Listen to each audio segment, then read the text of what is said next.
12º dia pensando sobre meu propósito. Escolhi estar. Um versículo para memorizar. Aproximem-se de Deus, e Ele se aproximará de vocês. Tiago, capítulo 4, versículo 8. Uma pergunta para meditar. Quais escolhas práticas eu farei hoje para me aproximar mais de Deus? De adoração que agrada a Deus. Ame o Senhor, o seu Deus, de todo o seu coração, de toda a sua alma, de todo o seu entendimento e de todas as suas forças. Marcos, capítulo 12, versículo 30. Deus quer você por inteiro. Deus não quer apenas uma parte de sua vida. Ele pede todo o seu coração, toda a sua alma, toda a sua mente e toda a sua força. Deus não está interessado em um comprometimento tímido, em uma obediência parcial ou em sobras de seu tempo e dinheiro. Ele deseja sua total devoção, e não pequenos pedaços de sua vida. Uma mulher samaritana certa vez tentou ponderar com Jesus sobre o melhor momento, lugar e forma de adorar. Jesus respondeu que essas questões externas não tinham importância. Onde você adora não é tão importante quanto porque você adora e o quanto de si mesmo você oferece a Deus quando adora. Existe a forma certa e a forma errada de adorar. A Bíblia diz: sejamos agradecidos, e adoremos a Deus de um modo que o agrade. O tipo de adoração que agrada a Deus tem 4 características. Deus se agrada quando nossa adoração é precisa. As pessoas frequentemente dizem: eu gosto de pensar em Deus como, e então contam sobre que tipo de Deus gostariam de adorar. Mas nós não podemos apenas criar nossa própria imagem de Deus, confortável e politicamente correta, e adorá-la. Isso é idolatria. A adoração deve ser baseada na verdade das Escrituras, e não em nossas opiniões a respeito de Deus. Jesus disse à mulher samaritana: os verdadeiros adoradores adorarão o Pai em espírito e em verdade. São estes os adoradores que o Pai procura. Adorar em verdade significa adorar a Deus tal como Ele é verdadeiramente revelado na Bíblia. Deus se agrada quando nossa adoração é autêntica. Quando Jesus disse que você deveria adorar em espírito, Ele não estava se referindo ao Espírito Santo, mas ao seu espírito. Feito à imagem de Deus, você é um espírito que habita em um corpo, e Deus concebeu esse espírito para que se comunicasse com ele. Adoração é seu espírito correspondendo ao Espírito de Deus. Quando Jesus disse: ame o Senhor, o seu Deus, de todo o seu coração, de toda a sua alma, ele queria dizer que a adoração deveria ser genuína e sincera. Não é apenas uma questão de utilizar as palavras corretas. Você deve querer dizer o que diz. O louvor sem sentimentos não é em absoluto louvor. Não vale nada e é um insulto a Deus.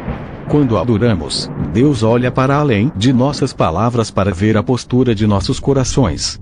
A Bíblia diz: o homem vê a aparência, mas o Senhor vê o coração. 3 Visto que a adoração envolve regozijar-se em Deus, ela mobiliza as emoções. Deus lhe deu emoções para que você pudesse adorá-lo com intensidade, mas essas emoções devem ser genuínas, não fingidas. Deus odeia a hipocrisia. Ele não quer exibicionismo, fingimento ou falsidade na adoração.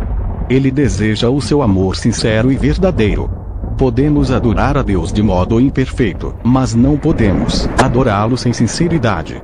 Logicamente, só a sinceridade não é suficiente, você pode estar sinceramente errado.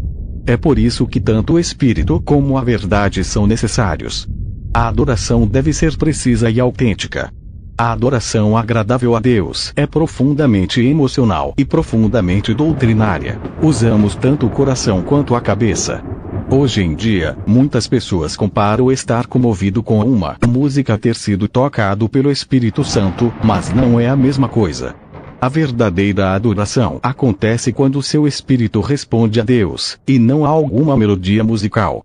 Na verdade, algumas canções introspectivas e sentimentais impedem a adoração, pois retiram a evidência de Deus e a transferem para nossos sentimentos.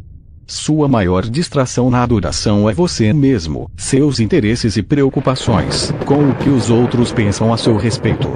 Os cristãos discordam a miúde sobre a forma mais apropriada ou genuína de louvar a Deus, mas essas discussões normalmente refletem apenas as diferenças de formação e personalidade.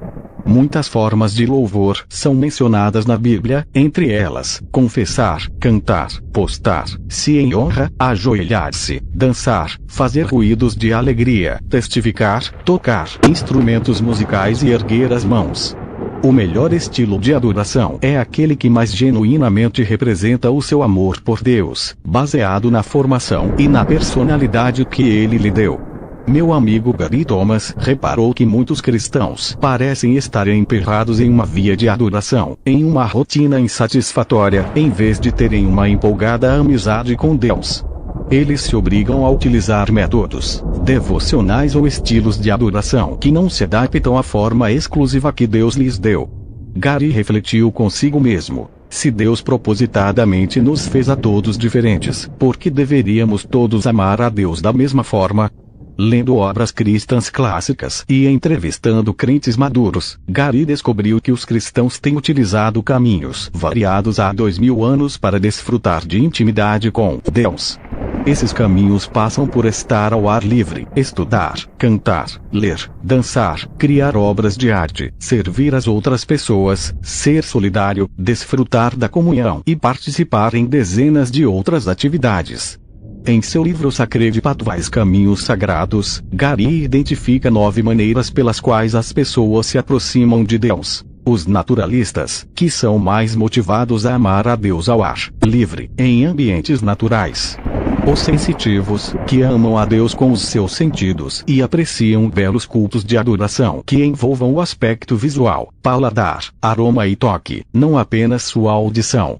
Os tradicionalistas, que se aproximam de Deus por meio de rituais, liturgias, símbolos e estruturas rígidas.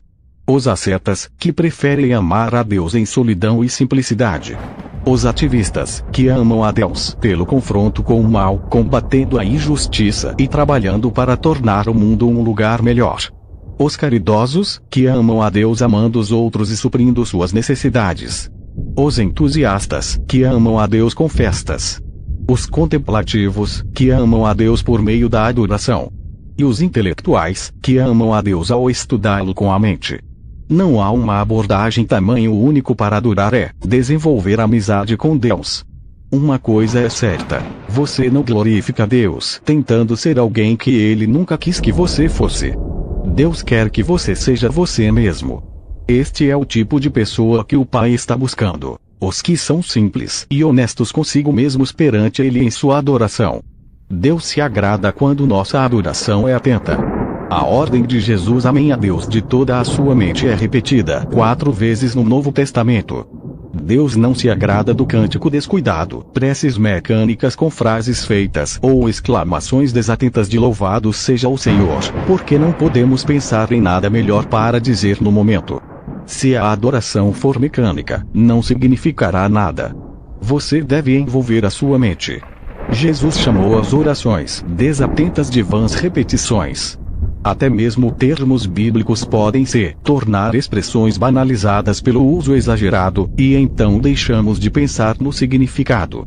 É tão mais fácil utilizar chavões ao adorar, em vez de fazer um esforço para honrar a Deus com palavras originais. É por isso que eu o encorajo a ler diferentes traduções e paráfrases da Bíblia. Isso ampliará suas expressões de adoração.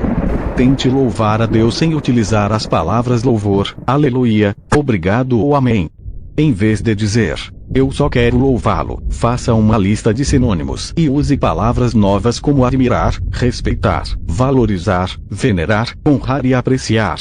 Além disso, seja específico. Se alguém o abordasse e repetisse 10 vezes eu te louvo, você provavelmente pensaria, por que motivo? Você iria preferir ouvir 2 elogios específicos do que 20 generalidades imprecisas. E Deus também. Outra ideia é fazer uma lista dos diferentes nomes de Deus e concentrar-se neles. Os nomes de Deus não são casuais. Eles nos contam sobre diferentes aspectos de seu caráter.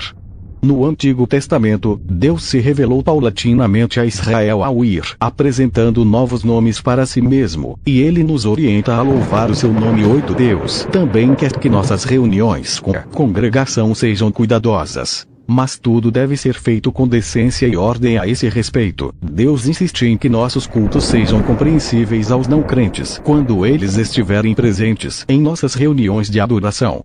Paulo observou: se você estiver louvando a Deus em espírito, como poderá aquele que está entre os não instruídos dizer o amém à sua ação de graças, visto que não sabe o que você está dizendo? Pode ser que você esteja dando graças muito bem, mas o outro não é edificado. Ser sensível ao tratar com não crentes que visitam o culto é uma ordem bíblica. Desprezar essa ordem é tanto desobediência quanto crueldade. Para uma explicação completa a esse respeito, veja o capítulo Adoração pode ser um testemunho, do livro Uma Igreja com Propósitos. Deus se agrada quando nossa adoração é prática.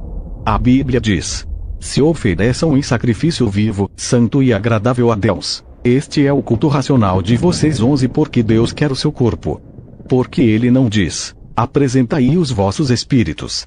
Porque sem o corpo você não pode fazer nada neste planeta. Na eternidade você irá receber um corpo novo, melhorado e aprimorado. Mas enquanto você está aqui na terra, Deus diz: dê-me o que você tem. Ele está apenas sendo prático a respeito da adoração. Você já ouviu pessoas dizerem: não poderei estar na reunião desta noite, mas estarei com você em espírito. Você sabe o que isso significa? Nada. Isso é inútil. Enquanto você estiver na terra, seu espírito só poderá estar onde seu corpo estiver. Se seu corpo não está lá, você também não está. Na adoração, devemos oferecer nossos corpos como sacrifício vivo. Agora, nós normalmente associamos o conceito de sacrifício com algo morto, mas Deus quer que você seja um sacrifício vivo. Ele quer que você viva por ele. Entretanto, o problema com o sacrifício vivo é que ele pode escapulir do altar, o que muitas vezes acontece. Nós cantamos firmes, ó soldados, crentes em Jesus no domingo, e na segunda batemos em retirada. No Antigo Testamento, Deus se agradou dos muitos sacrifícios de adoração, porque eles profetizavam o sacrifício de Jesus por nós na cruz. Hoje em dia, Deus se agrada de sacrifícios de adoração diferentes: ação de graças, louvor, humildade, arrependimento, oferta de dinheiro, oração, serviço aos outros e ajuda aos necessitados. A verdadeira adoração implica um custo.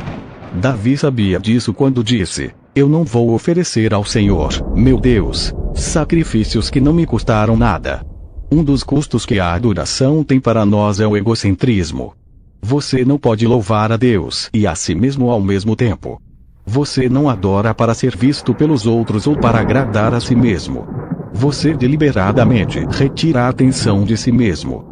Quando Jesus disse ame a Deus com todas as suas forças, ele chamava a atenção para o fato de que adorar exige esforço e energia.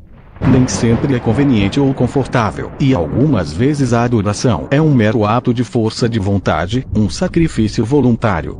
A adoração passiva é um paradoxo. Quando você louva a Deus, mesmo sem vontade, quando sai de sua cama para adorá-lo estando cansado, ou quando você ajuda os outros estando esgotado, você está oferecendo um sacrifício de adoração a Deus. Isso agrada a Deus. Matt Redman, líder de adoração na Inglaterra, conta como o seu pastor ensinou à igreja o verdadeiro significado da adoração. Para mostrar que a adoração é mais do que música, ele proibiu todos os cânticos por um período de tempo, até que eles aprenderam a adorar de outras maneiras. Ao fim daquele período, Matt escreveu a clássica canção Art of Worship, Coração da Adoração. Trarei-te mais que uma canção, porque a canção em si não é o que exigiste. Sondas meu interior, muito além das aparências. Estás olhando dentro do meu coração. O X ou o coração da questão é uma questão de coração. BBNDJDJDJDJJJDJDDJDDKDKDKDKD